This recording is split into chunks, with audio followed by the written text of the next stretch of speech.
नमस्कार, मैं हूं आपके साथ प्रीति रघुनंदन और आप देख रहे हैं देश दिन भर। सैलानियों से भरा रहने वाला पश्चिम बंगाल का दार्जिलिंग खाली नजर आ रहा है। गोरखालैंड की मांग पर अड़े गोरखा जनमुक्ति मोर्चा के बंद का तीसरा दिन है, जिसका असर अब पर्यटन पर पड़ रहा है। यही वजह रही कि पश्चिम बंगाल का दार्जिलिंग सूना नजर आ रहा है। बेहद कम तादाद में बचे सैलानी शहर के अंदर इक्का दुक्का जगहों पर नजर आएंगे।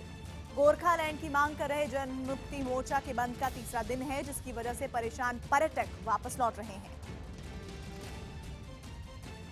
टूरिस्ट प्लेस में ऐसा होना बहुत ही दिक्कत वाली बात है। बहुत ज़्यादा एक्साइटमेंट नहीं है। जिस एक्साइटमेंट से आए थे यहाँ पे घूमने के लिए, थोड़ा माहौल ठीक नहीं है, इसलिए हम लोग चेकआउट कर रहे हैं। दार्जिलिंग से अपने घर जाने की जल्दी के बावजूद जो सैलानी बच गए हैं, वो कुदरत को करीब से देखने पहुंचे, जबकि कुछ लोग कैमरों में तस्वीरें कैद करते रहे। जीजेएम के बंद के बीच कुछ लोगों ने अपनी दुकानें भी खोली, क्योंकि उनकी रोजी रोटी इसी से चलती है। बंद तो नहीं होना ही चाहिए, सबके लिए हानिकारक है। जो रोज कमाते रोज खाते सबके लिए। टूरिस्ट है ही नहीं, लोग सिर्फ तो लोकल है। सैलानियों के लौटने की वजह से दार्जिलिंग में रेस्टोरेंट और होटल भी खाली पड़े हैं। लेकिन ना तो इसकी चिंता गोरखा जनमुक्ति मोर्चा को है और ना ही पश्चिम बंगाल की सरकार को। अब यहां बंद के दौरान हुए लाठीचार्ज पर विपक्ष ने ममता सरकार को घेरना शुरू कर दिया है और गोरखा जनमुक्ति मोर्चा ने दावा किया है कि सरकार चाहे तो फौज को भर ले, लेकिन गोरखालैंड पर आंदोलन से वो पीछे हटने वाले नहीं हैं। बहुत ये गंभीर है पुलिस का, क्योंकि वहाँ पर जो पुलिस जितना भी है वो टीएमसी का कैडर जैसा काम कर रहा है। डीएम हो, एसपी हो, जो भी हो, यहाँ पर वो जैसा काम कर रहा है। सीपीएम ने भी दार्जिलिंग में जीजेएम कार्यकर्ताओं पर हुए लाठीचार्ज की निंदा की है और कहा है कि जोर जबरदस्ती से मामला सुलझने वाला नहीं है।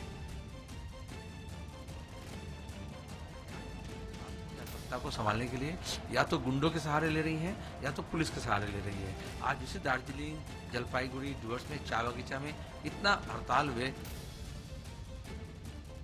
अलग गोरखालैंड पर जीजेएम और बीजेपी समेत 6 दलों ने एक प्रस्ताव भी मंजूर किया। हालांकि टीएमसी इसका हिस्सा नहीं है। मध्य प्रदेश के मुख्यमंत्री शिवराज सिंह चौहान मंदसौर में किसानों के बीच जमीन पर बैठे दिखे, जो यहां किसान आंदोलन के दौरान मारे गए किसानों के परिजनों के बीच पहुंचे और उन्हें हर संभव मदद का भरोसा दिया। इसके लिए मंदसौर के बडवन गांव पहुंचे सीएम शिवराज किसानों के साथ जमीन पर ही बैठ गए और आंदोलन के दौरान मारे गए किसानों के परिजनों से बातचीत की। इस मौके पर यहां सैकड़ों की संख्या में लोगों की भीड़ जुट गई।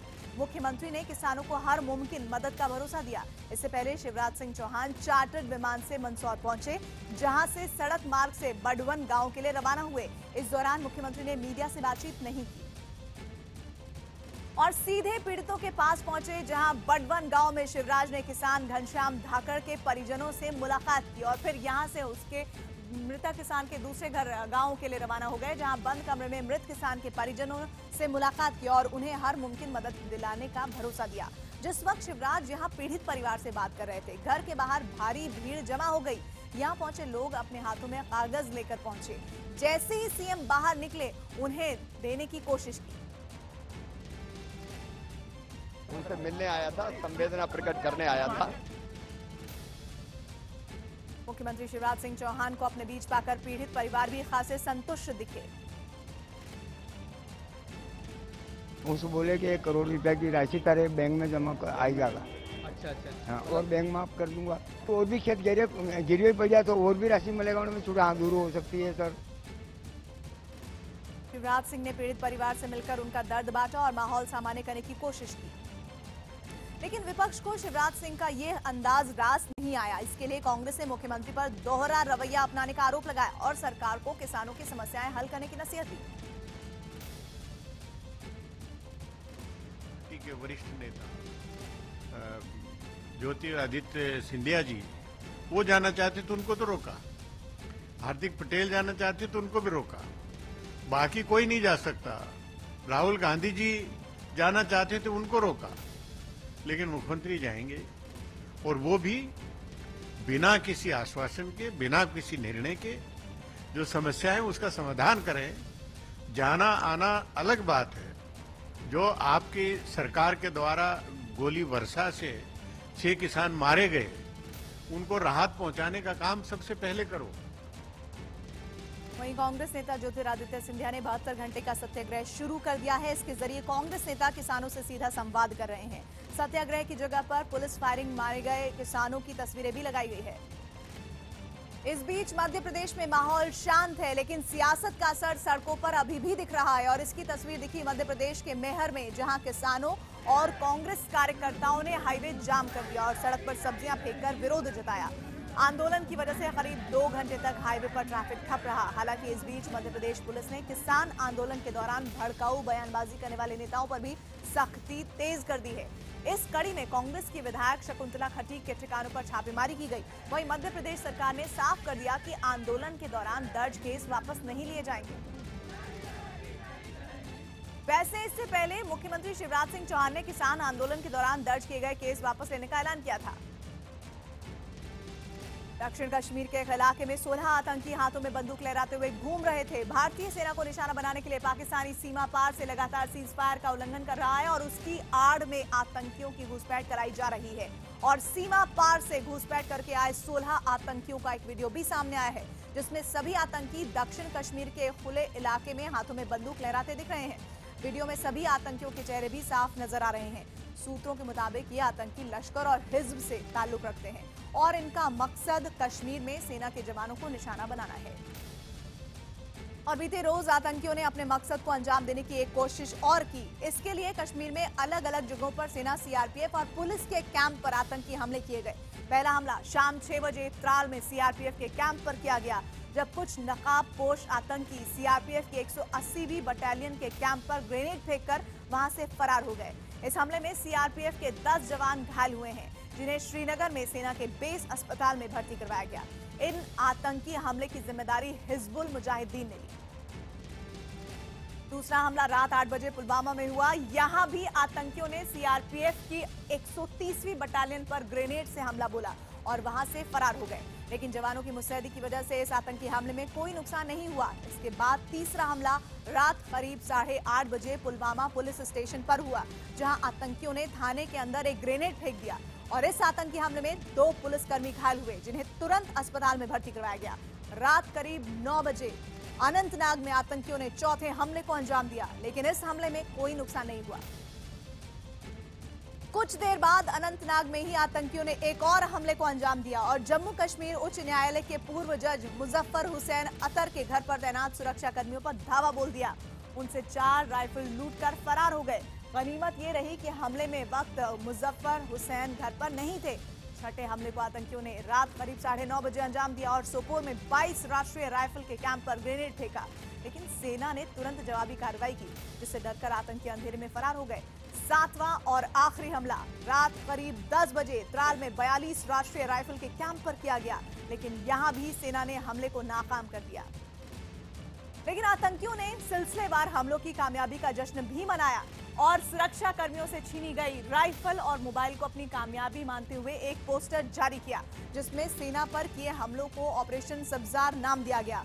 हिज्ब के आतंकी सब्जार भट्ट को सेना ने त्राल में मार गिराया था, जिसके बाद सीमा पर बैठे आतंकी सरगना बौखला गए थे। बीजेपी नेता सोनकर शास्त्री ने इन आतंकी हमलों को भी उनकी बौखलाहट का ही नतीजा बताया। ऐसे में ये उनकी बौखलाहट है, लेकिन हमारी सेना बराबर उनका जम करके और डट करके जवाब दे रही है। भारतीय सेना का मनोबल बढ़ा हुआ है। सीआरपीएफ के डीजी राजीव राय भटनागर से भी साफ किया है कि ऐसे कायराना हमले उनके जवानों के हौसले को नहीं डिगा सकते। आर जवान जो हैं इस समय उनका जो है मोराल बहुत हाई है और वो बहुत ही जो है वो डटकर और बहुत ही व्यावसायिक दक्षता के साथ, प्रोफेशनल कॉम्पिटेंस के साथ अपना काम कर रहे हैं। कुछ रक्षा विशेषज्ञों का मानना है कि पाकिस्तान अगर इसी तरह भारत में आतंकियों की घुसपैठ कराता रहा तो जल्द ही उसे इसके गंभीर परिणाम भुगतने होंगे, क्योंकि हमारी सेना हर आतंकी हमले का मुंहतोड़ जवाब देने के लिए पूरी तरह से तैयार है और सीज फायर उल्लंघन की आड़ में पाकिस्तान जो पैतरा अपना रहा है उसका भी हमारे जवान बखूबी जवाब दे रहे हैं। इस बीच पाकिस्तान को जवाब देने योग गुरु बाबा रामदेव भी सामने आए हैं और उन्हें 2 टूक शब्दों में सुधरने की नसीहत दी। हमारी सेना बहुत मजबूत है और 125 करोड़ का हिंदुस्तान इतना मजबूत है, एक एक मुट्ठी उठा करके भी पाकिस्तान पर डालें तो पाकिस्तान दफन हो सकता है। पाकिस्तान को नापाक हरकतें नहीं करनी चाहिए। फिल्म अभिनेता सलमान खान ने भी पाकिस्तान को उसकी हरकत पर लताड़ा और वहां के राजनेताओं को ऐसी हरकतों से बाज आने की नसीहत दी। जो ऑर्डर करते हैं जंग को, उनको सामने खड़ा कर देना चाहिए कि ये लोग भाई बंदूकें पकड़ो, पहले आप लड़ो। एक दिन के अंदर बंद हो जाएगा, पैर कांपने शुरू हो जाएंगे, हाथ कांपने शुरू हो जाएंगे। हालांकि कांग्रेस नेता राज बब्बर ने कहा कि घाटी के माहौल को सुधारने के लिए सरकार को कश्मीर के लोगों को भरोसे में लेना होगा। केंद्र सरकार ने किसानों को तोहफा दिया है। केंद्र सरकार ने किसानों के कर्ज में ब्याज पर छूट को बढ़ा दिया। किसानों के लोन पर 9% ब्याज लगता था, लेकिन अब इसका 5% हिस्सा सरकार चुकाएगी। 15 जून तक यूपी की सड़कों के गड्ढे भरने के सीएम के आदेश के बावजूद मिर्जापुर समेत कई जगहों पर सड़कों की हालत अब भी खस्ताहाल। लखनऊ में आयकर विभाग की इमारत में आग लग गई। यूपी के हापुड़ में एक मंदिर में आग लगने से काफी सामान जलकर राख हो गया। यूपी के हापुड़ में मामूली विवाद में दो पक्षों के बीच हुई फायरिंग और पथराव में 6 से ज्यादा लोग घायल हो गए। गोरखपुर में छात्राओं से छेड़खानी के 2 आरोपियों की लोगों ने पिटाई कर दी। गोरखपुर में छात्राओं से छेड़खानी के 2 आरोपियों की लोगों ने पिटाई की।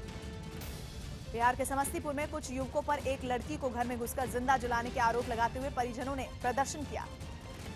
विपक्ष ने लड़की को जिंदा जलाने के मामले पर दुखद जताते हुए बिहार सरकार को घेरा। भोपाल में कॉलेज की छात्रा से छेड़खानी के आरोप में एक युवक की पिटाई कर दी गई। भोपाल में कुछ युवक तलवार डंडे लेकर एक दूसरे से भिड़ गए।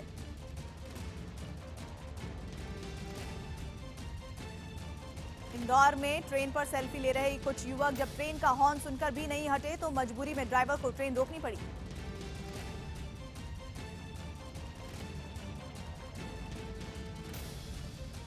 फिल्म डैडी का ट्रेलर रिलीज कर दिया गया है, जिसमें अर्जुन रामपाल गैंगस्टर अरुण गौली की तरह दिख रहे हैं। फिल्म डैडी मुंबई में हुई आपराधिक घटनाओं पर आधारित है और ये 21 जुलाई को रिलीज होगी। फिल्म न्यूटन का पोस्टर रिलीज कर दिया गया है, जिसमें राजकुमार राव ईवीएम मशीन को लेकर भागते दिख रहे हैं। सलमान खान ने सड़कों पर साइकिलिंग करते हुए एक वीडियो सोशल मीडिया पर शेयर किया। आरजेडी अध्यक्ष लालू यादव एक सवाल पूछने पर मीडिया पर भड़क गए। दिल्ली आए लालू यादव से उनकी बेटी की बेनामी संपत्ति को लेकर सवाल पूछा गया तो वो मीडिया पर भड़क गए। उन्होंने मीडिया पर ही आरोप लगा दिया, यहां तक कि उन्होंने सवाल पूछने वाले रिपोर्टर को डांट दिया। ये हेमा प्रॉपर्टी सारी दी गई है, हृदयलाल चौधरी और इनसे क्या संपर्क है? क्या संबंध है? आराम का नौकरी नहीं है हमारा सवाल पूछने का नौकरी हम करेंगे। सवाल का कोई जवाब हमारे पास क्यों? आप घोटाला पे घोटाला करेंगे, आप सवाल नहीं पूछेंगे। आप घोटाला पे घोटाला करेंगे। वाले बोल रहे हैं कि रेट में आपका साठ जान किसके साथ है? शहाबुद्दीन के साथ है। शहाबुद्दीन के साथ क्या रिलेशन है आपका? क्या रिलेशन? गैंगस्टर के साथ रिलेशन है आपका? हाँ, जवाब नहीं देंगे सर। ये ऐसे कैसे बोल सकते हैं? ऐसे कैसे बिहेव कर सकते हैं? एक सवाल पूछ रहे हैं आपसे, एक सवाल पूछ रहे हैं आपसे। अरे ये बोलने का आपका तमीज तो नहीं है? तमीज है, ये तमीज है आपका। आप घोटाला करेंगे, जंगल राज करेंगे और मीडिया को गाली देंगे। मीडिया को गाली देंगे क्या? राष्ट्रपति चुनाव को लेकर प्रधानमंत्री निवास पर बीजेपी कोर ग्रुप की बैठक हुई। बैठक में कई नामों पर चर्चा की गई, लेकिन बीजेपी कोर ग्रुप की बैठक में फैसला लिया गया कि 23 जून राष्ट्रपति पद के लिए नाम तय कर दिया जाएगा। हालांकि राष्ट्रपति पद के लिए नाम को लेकर केंद्र सरकार सभी दलों से एक राय बनाने की कोशिश में है। माना जा रहा है कि पीएम मोदी के अमेरिका दौरे से पहले उम्मीदवार के नाम का ऐलान हो सकता है। सूत्रों के मुताबिक बीजेपी राष्ट्रपति चुनाव को लेकर एनडीए के सहयोगी दलों के अलावा विपक्षी दलों के नेताओं से भी मिलेगी। इसी के मद्देनजर बीजेपी के आला नेता कांग्रेस अध्यक्ष सोनिया गांधी, सीपीएम नेता सीताराम येचुरी और बीएसपी नेता सतीश चंद्र मिश्र से मुलाकात करेंगे। माना जा रहा है कि ये अहम मुलाकातें अगले 2 दिन में हो सकती है। तेज दिन भर जारी है, रुक रहे हैं कुछ ही पलों के लिए।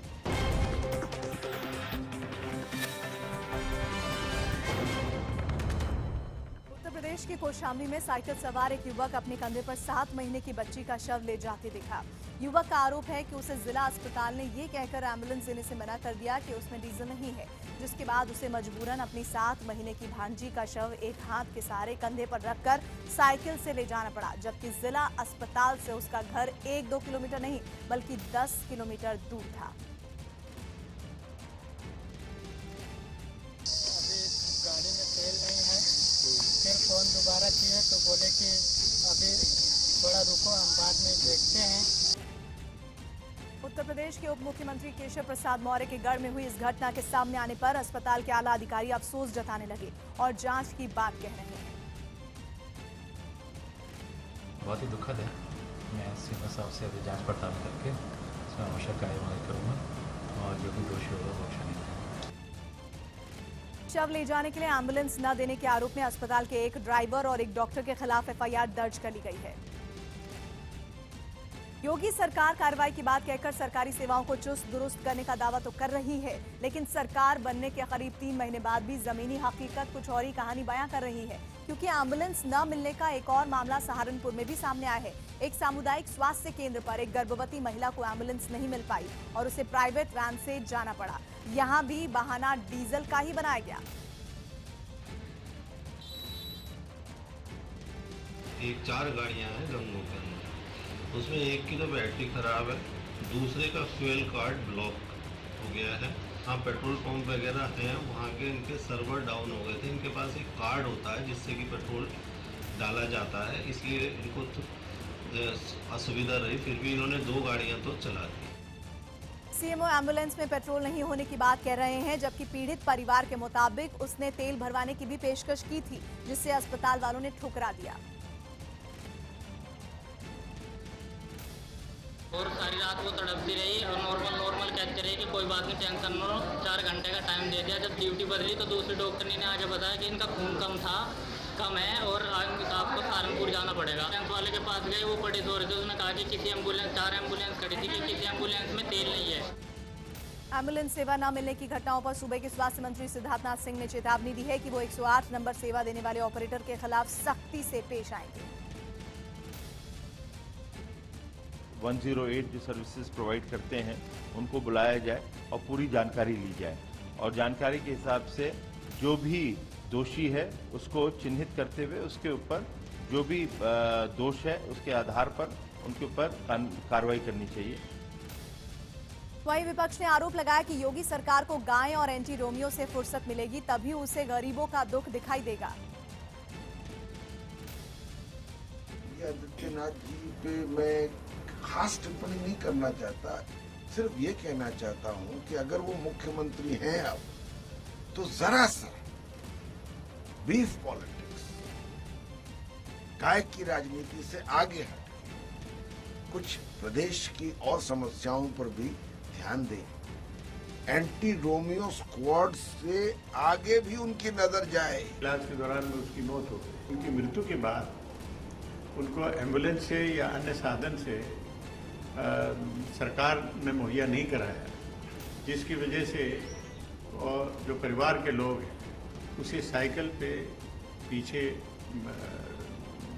रख के और तब ले जा रहे हैं, तो ये बहुत ही दुर्भाग्यपूर्ण बात है।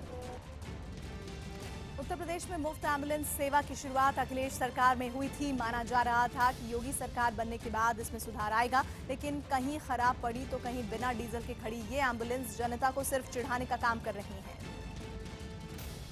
आयुष मंत्रालय ने गर्भवती महिलाओं को सलाह दी है कि वो शाकाहारी खाना खाएं, अंडा और मांसाहारी भोजन न करें। आयुष मंत्रालय के तहत सेंट्रल योगा नेचुरोपैथी काउंसिल की ओर से एक बुकलेट जारी की गई है, जिसमें ये सुझाव गर्भवती महिलाओं को दिया गया है। आयुष मिनिस्ट्री ने कोई दबाव नहीं किया है, ये एक गाइडलाइन है। हम सब जानते हैं कि भारत की संस्कृति और इतिहास में एक साइंस भी है, और वो साइंस कहता है कि जब एक माँ गर्भवती है तो अच्छे सोच, अच्छे विचार की आवश्यकता है ताकि बच्चे को ये ट्रांसलेट हो। दिल्ली महिला आयोग की पूर्व अध्यक्ष बरखा शुक्ला सिंह ने आयुष मंत्रालय की सलाह को सही करार दिया है। जब महिला प्रेग्नेंट होती है, हम एक बच्चे को, एक इंसान को जन्म देने जा रहे हैं, तो हम क्या क्या करते हैं, क्या सोचते हैं, क्या खाते हैं, क्या उन सब चीज़ों का असर उस बच्चे पे पड़ता है। लेकिन नॉनवेज खाने का मतलब है डायरेक्ट ब्लड अंदर जाना। तो आप क्या संस्कार देना चाह रहे हैं? वहीं महिला कार्यकर्ता आभा सिंह ने आयुष मंत्रालय के फरमान को बेबुनियाद बताया। जो मिनिस्ट्री ऑफ आयुष बनाई गई है, ये सिर्फ टैक्स पेयर्स का पैसा बर्बाद करने के लिए बनाई गई है, क्योंकि एक योगा और नेचुरोपैथी के लिए आपने इतनी बड़ी मिनिस्ट्री बना दी जिसको कोई काम नहीं दिया। और अब चूंकि उनके पास कोई काम नहीं है, वो ऐसा हास्यास्पद गाइडलाइन लाते हैं कि जो गर्भवती महिलाएं हैं वो मीट न खाएं। गोरखपुर एयरपोर्ट पर टर्मिनल 3 शुरू हुआ। यूपी के सीएम योगी आदित्यनाथ ने गोरखपुर एयरपोर्ट के टर्मिनल 3 का उद्घाटन किया। एयरपोर्ट के टर्मिनल को योगी ने गोरखपुर के साथ आसपास के जिलों के लिए उपलब्धि बताया। भारतीय रेल ने 40,000 पुराने रेल डिब्बों को नया करने में कोशिशें तेज की है। डिपो को आधुनिक और सुरक्षित बनाने का काम शुरू हो गया है। मॉडल और अभिनेत्री कृतिका की पोस्टमार्टम रिपोर्ट के बाद मुंबई पुलिस ने हत्या का मामला दर्ज कर लिया है। गुवाहाटी में लगातार बारिश के बाद बाढ़ जैसे हालात पैदा हो गए हैं। लोगों की मदद के लिए कई इलाकों में कैंप लगाए गए हैं। यूपी के मेरठ में एक महिला दारोगा 20,000 की रिश्वत लेते गिरफ्तार हुई। रुपए बरामद कर महिला के खिलाफ मामला दर्ज कर लिया गया है। पटना में जानवरों के तबेले में लगी भीषण आग से 25 से ज्यादा मवेशियों की मौत हो गई। दमकल की गाड़ियों ने काफी मशक्कत के बाद आग पर काबू पाया। इलाहाबाद में 20 से ज्यादा लड़कियों ने एक युवक के खिलाफ शारीरिक शोषण का मामला दर्ज कराया। युवक पर देह व्यापार करने का भी आरोप है। यूपी के फिरोजाबाद में अवैध मांस बिकने की सूचना पर पहुंचे 3 पुलिसकर्मियों पर उपद्रवियों ने हमला बोल दिया। बिहार के रोहतास जिले में दहेज प्रताड़ना के मामले में गवाही देने आई मां बेटी पर ससुराल पक्ष के लोगों ने लाठी डंडों से हमला बोल दिया। इस हमले में गंभीर रूप से घायल हुई पीड़ित की मां को सदर अस्पताल में भर्ती करवाया गया। बताया जा रहा है कि तलाक देने से इनकार करने पर ससुराल पक्ष के लोगों ने फैमिली कोर्ट के बाहर मां बेटी की पिटाई कर दी। अहम बात यह है कि इस दौरान लोग तमाशबीन बने रहे, लेकिन किसी ने भी मां बेटी को बचाने की कोशिश नहीं की। वहीं भीड़ में मौजूद लोग मोबाइल से पिटाई का वीडियो बनाते रहे, जो अब वायरल हो रहा है। जजमेंट था, जजमेंट में बोला लोग कि खारिज कर दीजिए, केस खारिज कर दीजिए, हम नहीं करेंगे।